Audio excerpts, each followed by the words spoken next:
Hello friends, welcome to my channel Ajay super classes.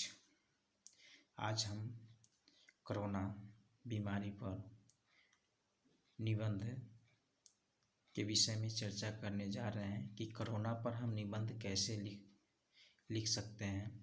तो चलिए हम इसको स्टार्ट करते हैं।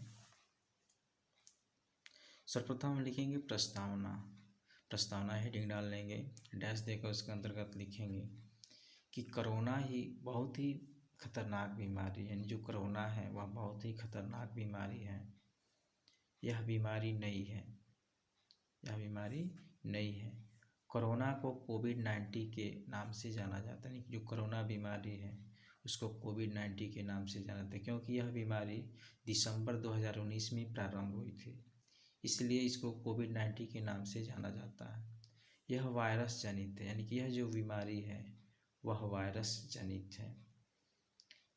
संपूर्ण विश्व में कोरोना ने डर का माहौल पैदा कर दिया है, यानी कि यह जो बीमारी है कोरोना, यह विश्व में ही नहीं संपूर्ण विश्व में डर का माहौल पैदा कर दिया है। इसकी उत्पत्ति यानी इस कोरोना जैसी बीमारी की उत्पत्ति कैसे हुई, कहाँ से हुई, तो उसके अंतर्गत उत्पत्ति के अंतर्गत लिखेंगे कि चीन के वुहान शहर में चमगादड़ों में यह बीमारी फैली, जैसा कि लोग कहते हैं। यानी कि चीन की एक वुहान शहर है, वहाँ पे चमगादड़ों में यह बीमारी फैली, जैसा कि लोग कहते हैं। कुछ का मानना है कि चीन की प्रयोगशाला जिसमें वायरस का प्रयोग किया जाता है, यानी कुछ का मानना है कि चीन की प्रयोगशाला जिसमें वायरस का प्रयोग किया जाता है वहाँ से लीक होकर संपूर्ण विश्व में फैल गया।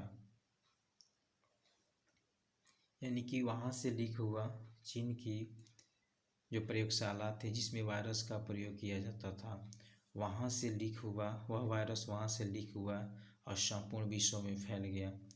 इसके लक्षण क्या होता है, यानी यह कोरोना बीमारी जब किसी व्यक्ति के शरीर में प्रवेश करता है तो उसको मतलब है कैसे लक्षण वह प्रतीत होता है कि वह कोरोना की बीमारी से ग्रसित हो गया है।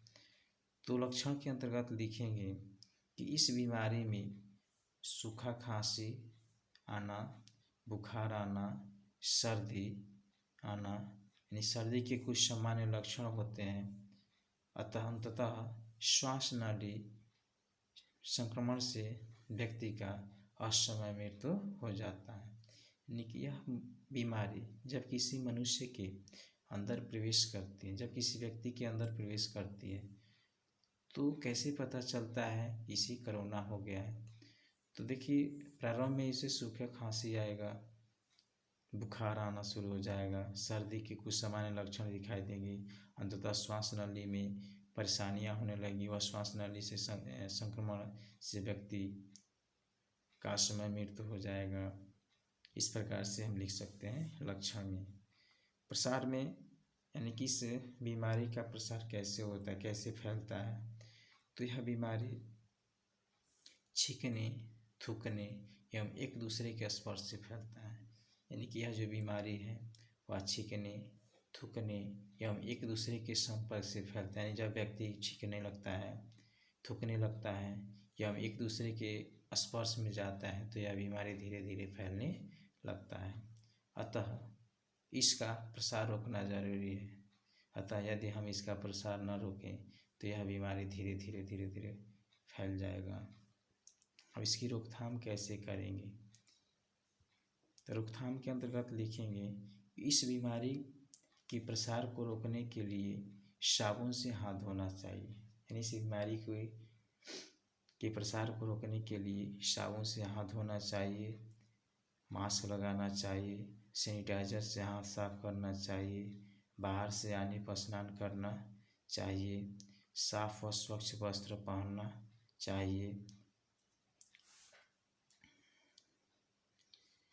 इसके रोकथाम के उपाय मतलब इसको रोकथाम मतलब के लिए साबुन से हाथ धोना चाहिए, मास्क लगाना चाहिए, सैनिटाइजर का प्रयोग करना चाहिए, साफ और स्वच्छ वस्त्र पहनना चाहिए, बाहर से आते समय स्नान करना चाहिए, इस प्रकार से हम इस बीमारी से बच सकते हैं।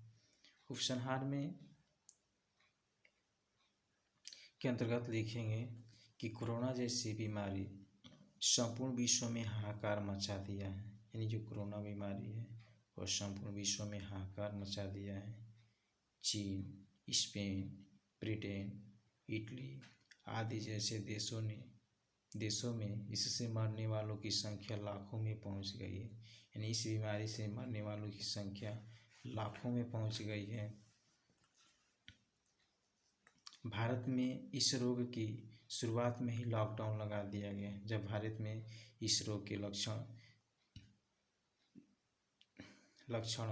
की दिखाई देने लगे तो इसको शुरुआत में ही लॉकडाउन लगा दिया गया, जिससे भारत के लोग एक दूसरे के संपर्क में न आए, ताकि इस कोरोना जैसी बीमारी से बचा जा सकता है। तो इस प्रकार से हम निबंध को लिख सकते हैं और लिख करके मैं बोर्ड की परीक्षा में यदि पूछ दे तो इसको लिख कर अच्छे मार्क्स प्राप्त कर सकते हैं।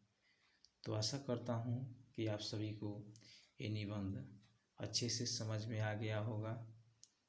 तो आप लोग इसको अच्छे से देख लीजिए। हो सकते हो आप अपने कॉपी में नोट डाउन कर लीजिए, इसको याद करके लिखने का प्रयास कीजिए। इस प्रकार से आप कोरोना पर निबंध लिख सकते हैं। Thanks for watching.